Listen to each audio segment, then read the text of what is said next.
Addressing us now, and Clint is the director at WaterPro, which is his own business, which that may say something more about.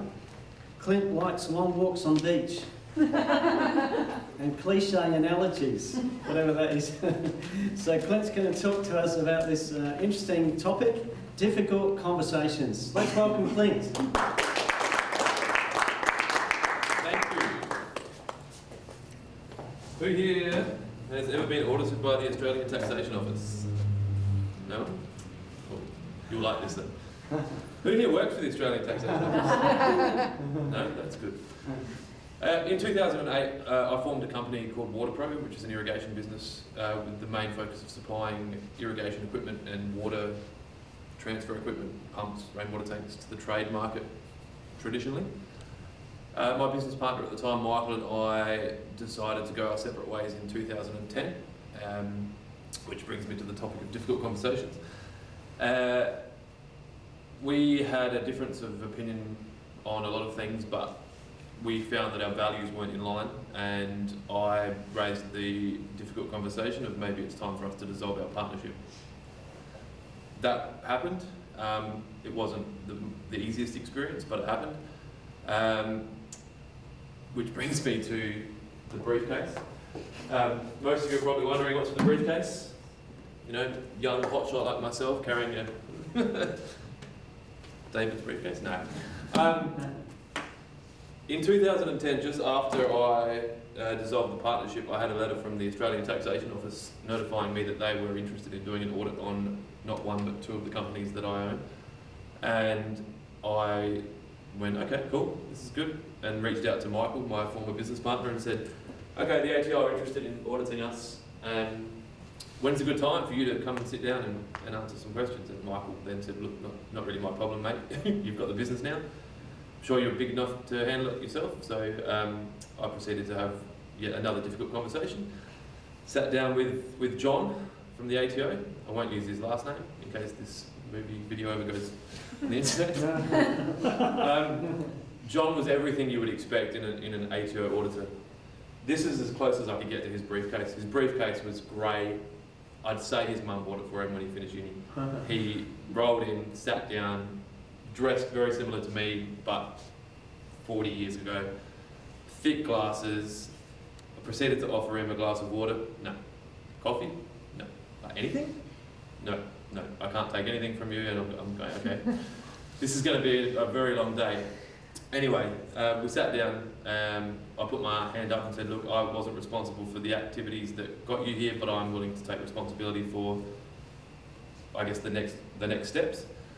And the reason I wanted to discuss this with everyone, John was responsible for the auditing of individuals and micro business. At the time I thought it was a small business, but no, there's another level down from that, and that's micro business. That's always good for the ego. So, yeah, I'm working on climbing up to small business at the moment.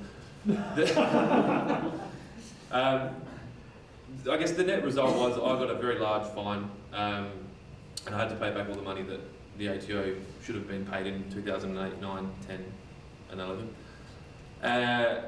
My accountant was quite surprised that I was given the smallest fine he's ever seen from the tax office for not paying superannuation, which was a 0.75% fine.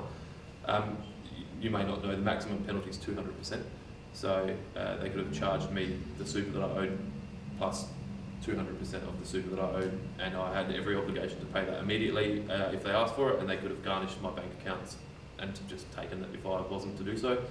The fact that I stood up and said, look, I'm going to deal with this, the ATO were more than reasonable. They worked with me, they let me do a payment plan. I paid that debt off over 18 months.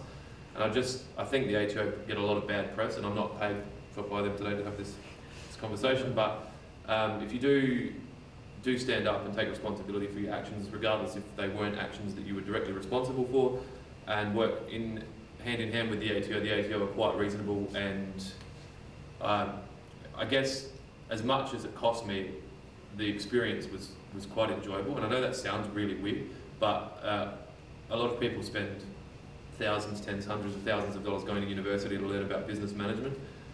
Getting audited by the ATO will pretty much give you the same experience in a much shorter amount of time. It will cost a similar amount, but yeah, So that's, when I was asked, obviously when we were all asked to come up with the topic of conversation, that flashed in my mind straight away because it was a story that I'd experienced, and so I just wanted to share that with everyone. Does anyone have any questions? That's probably... No? Yes. Yes? Fire. Was the responsibility of your former business partner to do accounts and stuff? Yeah, yes. So I should have probably said that at the start. The agreement was that I took care of the people and he took care of the numbers. So I was responsible for hiring staff, training staff, business development management, and he was responsible for budgets, margins, payment, money in, money out, BAS statements. So the reason we were called by identified by the ATO as an auditable business was their profiling, which is getting better and better. We hadn't lodged 5 of the 8 BAS statements required in the 08, 09, 09, 10 year, and we hadn't paid superannuation for any staff since we started. And we had about 2 or 3 employees that had lodged their tax returns, but we hadn't paid the tax to the government. So we were a dream candidate, and everything goes through your mind like, hang on, what about Kerry Packer? I'm sure you can invest some time in that, but no, John was dedicated to the micro business, and yeah, I guess there's a picture of me hanging up somewhere in his office. He won that one, but yeah. Yep. What was in John's briefcase? Look, and that was the funny thing. That was the idea behind bringing the prop. I don't know, and I don't know if it was just to scare me. He was very, very, very careful to make sure that I never saw in his briefcase. The ATO auditors are. I mean, if I was to use him as an example of all the ATO auditors, they're a unique bunch of people, and I'd say that second to parking inspectors, it's a job that would be quite challenging, and you'd need to be very emotionally disconnected from, I guess, the human factor of it, and it's my job and I'm just doing my job. But I give John, I guess, a lot of respect and credit. He handled it very professionally, and as crap as the process would have been for anyone to go through, it was just, I'm just doing my job, and this is the numbers, and it was my fault. So, in your opinion, was the briefcase for look, or did it have anything in it? I'd say he probably had a sandwich in it, a bottle of water. I don't know if he'd fully prepared for the amount of time that he was going to spend at the office. So, yeah, I'm going to assume a pen that maybe his mum and dad got him when he finished uni as well. Yeah. Did you spend a lot of time with? Yeah, it took weeks of time, and it took months of processes. Wow. I've got a new accountant. That was the result of that, and I pay him 4 times what I was paying my accountant then.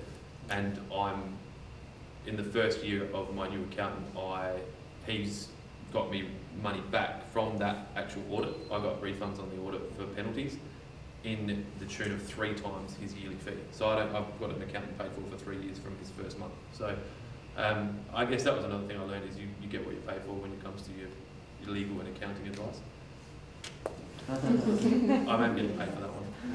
So, yeah. Anything else? Thank you very much for your time. Well, congratulations, Clint. That was astounding, wasn't it? The moral of the story is to beware of men carrying briefcases. Thanks, Clint. Let's give him a big round of applause again.